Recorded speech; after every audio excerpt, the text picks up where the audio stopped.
Bonjour à tous, on se retrouve sur ma chaîne 100% IFSI.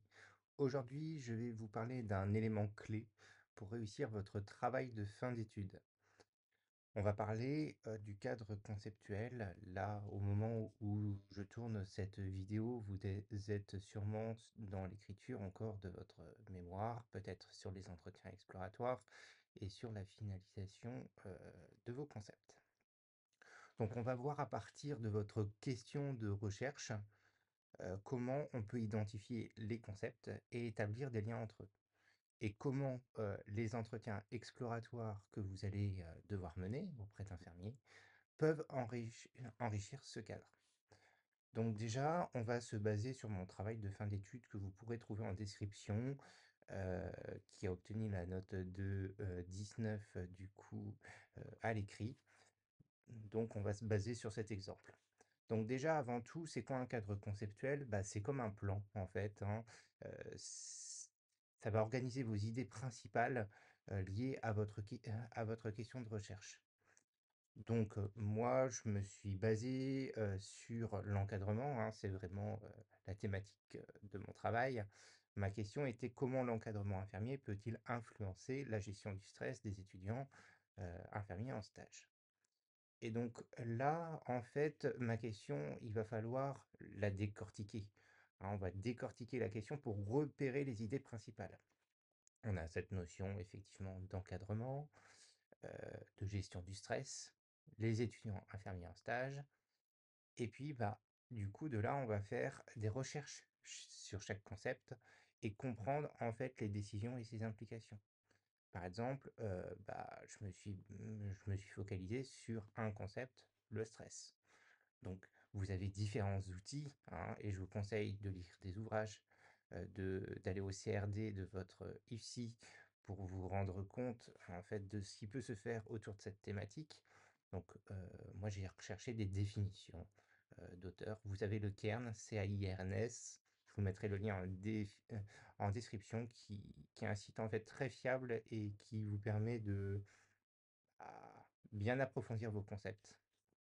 Il y a la revue de l'infirmière également, il y a Actu Soins aussi, bon, qui fait des articles qui peuvent référencer votre thématique.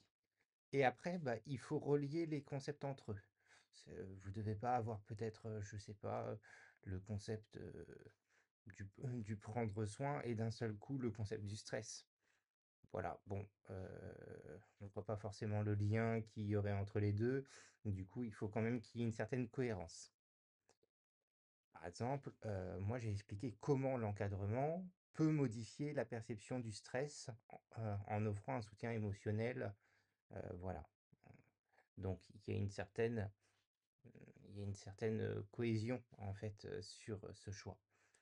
Puis, bah, il faut expliquer pourquoi il est essentiel de relier ces concepts. Et bah, en fait, ça va donner de la cohérence à votre travail de fin d'études. Voilà, encore une fois, je vous donne un exemple. Euh, Dans mon mémoire, j'avais mis que le stress perçu par l'étudiant peut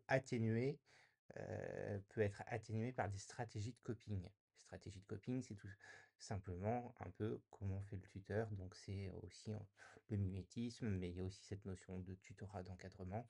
Donc voilà.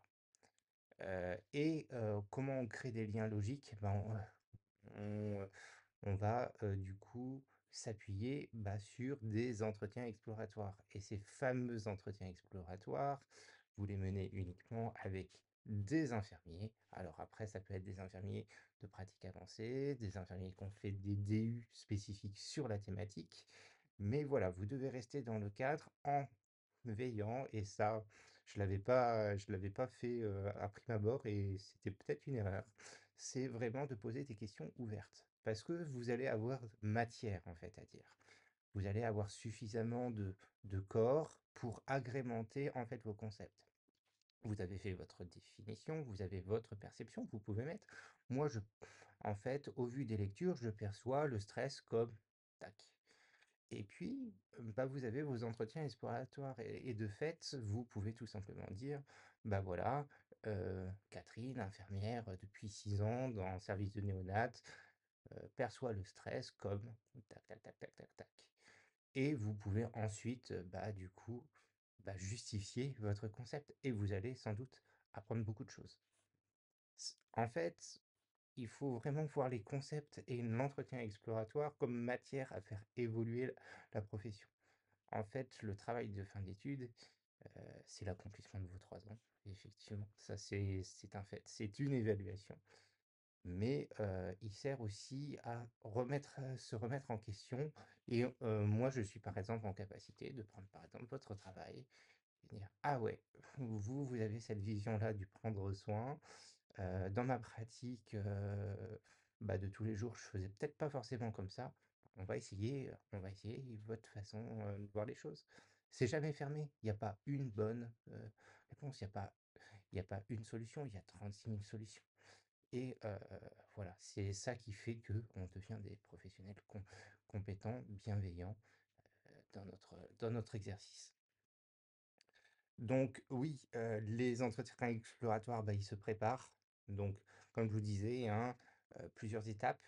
Donc préparer une grille, de questions ouvertes, puis, après, hein, un conseil, vous enregistrez. Puis voilà, je vous dirais pas plus de 30 minutes, hein, 20-30 minutes d'entretien parce que, c'est très long à retranscrire. Après vous avez différents outils, maintenant de retranscription, voilà. Mais attention à tout ça. Dans mon mémoire, j'avais du coup interrogé 2 infirmières.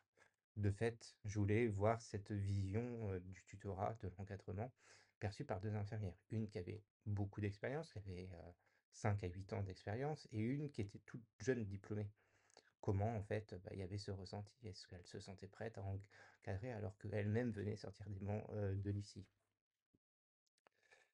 Et puis, comment on les intègre, hein, dans le cadre conceptuel? Comme je vous disais, hein, déjà, il faut expliquer comment les retranscrire. Donc, heu, déjà, faut pas juste les mettre à la suite de vos concepts, hein. Ça c'est vraiment une partie, entière, hein, ces entretiens. Vous les mettez à la fin, en annexe, enfin, comme l'IFSI vous le demande et vous allez identifier des idées clés, qui vont renforcer, en fait, vos concepts.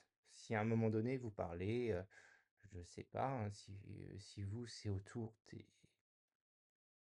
du prendre soin, on va repartir là-dessus et qu'à un moment donné, votre infirmière en parle et que, bah, voilà, vous pensez que c'est pertinent et vous la mettez ensuite, de votre concept. Pas besoin, ça peut faire un petit paragraphe de 5-6 lignes, ça suffit amplement. Ça doit apporter de la matière. C'est pas juste remplir pour remplir. Donc, oui, vous pouvez vous organiser avec, différentes choses. Hem, voilà, pour l'entretien, soit téléphonique, soit en visio, soit, directement en présentiel. À vous d'organiser les choses telles que vous le souhaitez et puis aussi en fonction des disponibilités, hem, de la personne que vous allez, interviewer. Je vous mets du coup, de toute façon, en commentaire, les liens, donc Scribens qui va vous permettre aussi sur la typographie, sur, l'agencement de votre mémoire, c'est toujours un outil qui est gratuit. Heu, pour la reformulation, c'est ce que j'ai tendance à dire, ChatGPT, c'est une aide, mais ça ne doit pas être votre outil principal. D'autant plus qu'aujourd'hui avec, Compilatio, l'analyse des plagiats, votre outil sera pertinemment si vous utilisez ChatGPT ou pas et ça serait dommage, en fait, de perdre, des points et puis d'invalider votre travail à cause de ça. Essayez de reformuler à votre façon et puis après de passer la reformulation éventuellement, vos idées, vos phrases à vous, sur ChatGPT. Là, ça ne sera pas considéré sur du plagiat vu que vous aurez déjà fait un premier jet à votre sauce. Voilà, c'est à peu près tout. Si vous avez des questions, n'hésitez pas à les poser en commentaire. Abonnez-vous pour rester, du coup, alerte des prochaines vidéos et je vous dis à bientôt sur 100% ici et bon courage à vous.